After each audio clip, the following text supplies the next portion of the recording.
नमस्कार दोस्तों, कैसे हैं आप सब। आई होप आप सब बहुत ही अच्छे होंगे और जमकर पढ़ाई कर रहे होंगे। स्वागत है आप सभी का सब्जेक्टिव के महातांडव सीरीज में। आज के इस वीडियो में हिस्ट्री यानी इतिहास का मोस्ट वीवीआई सब्जेक्टिव क्वेश्चन लेके आए हैं, जो कि 14 फरवरी के लिए बहुत ही इंपॉर्टेंट है। और ये सेट हमारा 1 है। और ये पहला हमारा प्रश्न है कि हिंदू धर्म के 2 महाकाव्यों के नाम बताइए। हिंदू धर्मों के 2 महाकाव्य, पहले रामायण जो कि महर्षि वाल्मीकि ने रचित किया था, और दूसरा है महाभारत जो वेद व्यास ने रचा है। ठीक। अगला प्रश्न है प्रश्न नंबर 2। बहुत ही इंपॉर्टेंट ये दोनों प्रश्न है कि निर्गुण और सगुण भक्ति के अंतर बताइए। तो चलिए इसका उत्तर आसान और सरल भाषा में आपको बताते हैं। सगुण भक्ति ईश्वर की साकार रूप यानी मूर्ति पूजा की उपासना होती है, जबकि निर्गुण भक्ति में ईश्वर को निराकार मानकर उनकी आराधना किया जाता है। आई होप आप समझेंगे। दोनों प्रश्न 2 नंबर के लिए बहुत ही इंपॉर्टेंट है। अगला हमारा बहुत ही इंपॉर्टेंट, वेरी वेरी इंपॉर्टेंट है कि अशोक के धर्म प्रचार के क्या क्या उपाय किए। अशोक ने जो है धर्म प्रचार के लिए क्या क्या उपाय किए। मोस्ट इंपॉर्टेंट वीवीआई प्रश्न है, याद रखिएगा। तो चलिए इसका उत्तर जो है हम आसान और सरल भाषा में हम आपको बताते हैं।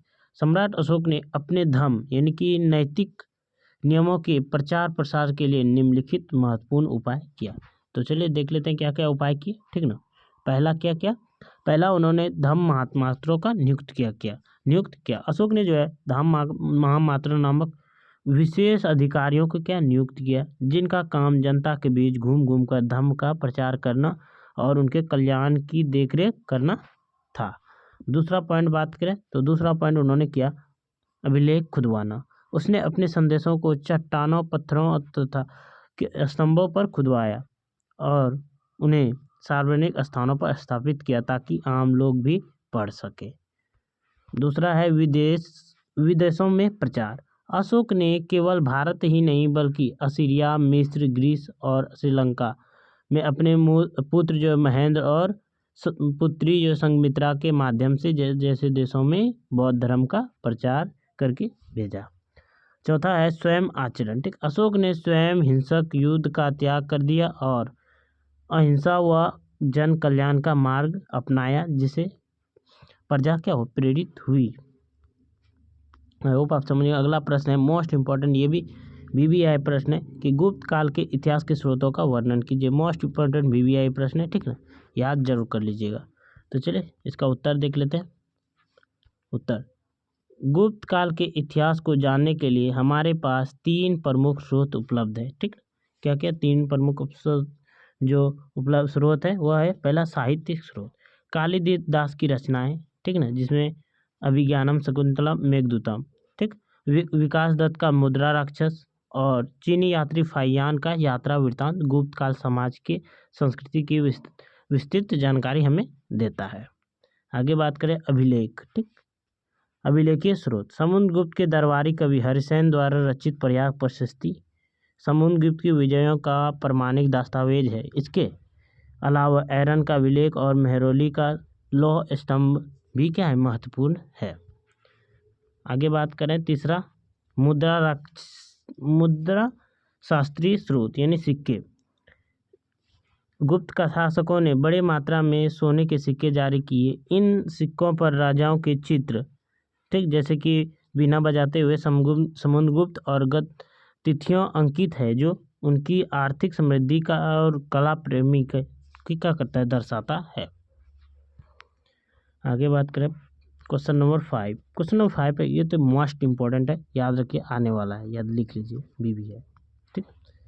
असहयोग आंदोलन के कारणों और परिणामों की विवेचना करें। यह क्वेश्चन 5 नंबर पूछा जाता है और मोस्ट बीवीआई है। ठीक। तो चलिए इसको आंसर जो है आसान और इजी लैंग्वेज में हम आपको बताते हैं। महात्मा गांधी जी ने 1920 में असहयोग आंदोलन शुरू किया। यह आंदोलन अंग्रेज के खिलाफ पहला जन आंदोलन था। अब देख लेते हैं आंदोलन के क्या कारण, प्रमुख कारण। ठीक। पहला कारण था रॉलेट एक्ट। इसे काला कानून कहा जाता है, जिसके तहत किसी भी भारतीय को बिना मुकदमा चलाए जेल में डाला जा सकता था। ठीक। इस कानून में होता था यह भी कि बेसिकली किसी को भी शक के आधार पर अरेस्ट कर लिया जाता था और उसका कोई भी बेल या जेल कुछ भी नहीं कर सकता, वकील को भी नहीं कर सकते थे। ठीक। तो जलियांवाला बाग हत्याकांड 13 अप्रैल 1919 को जनरल डायर ने अमृतसर में कितने लोगों पर गोलियां चलवाई जिससे पूरा देश क्या क्रोधित हो गया। दूसरा कारण ये था। तीसरा है खिलाफत आंदोलन। प्रथम विश्व युद्ध के बाद तुर्की के खिलाफ के अपमान के विरोध में मुसलमानों ने आंदोलन किया, जिसका गांधी जी ने क्या किया, समर्थन किया। अब देख लेते हैं असहयोग आंदोलन के कार्यक्रम और परिणाम। ठीक, तो गांधी जी ने लोगों से सरकारी नौकरियों, स्कूलों, न्यायालयों और विदेशी कपड़ों का बहिष्कार करने को कहा। हर घर में चरखा और खादी का प्रचार हुआ। आगे बात करें, हालांकि 1922 में चोरा चोरी में हिंसक घटना होने के बाद गांधी जी ने क्या किया, जो आंदोलन था वो वापस ले लिया। आगे बात करें, भले ही यह आंदोलन स्वराज नहीं ला सका, लेकिन इसने भारतीय जनता के मन में अंग्रेज का डर निकाल दिया और राष्ट्रवाद की क्या भावना जगाई। ठीक, आई होप आप समझ गए। अगला प्रश्न है, अगला प्रश्न भी बहुत ही इंपॉर्टेंट है कि मौर्य प्रशासन की प्रमुख विशेषता का वर्णन करें।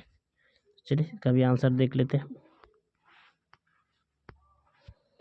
मौर्य साम्राज्य भारत का पहला विशाल साम्राज्य था। इसकी प्रशासनिक जानकारी कौटिल्य के अर्थशास्त्र और मेगास्थनीज की इंडिका पुस्तक से मिलती है।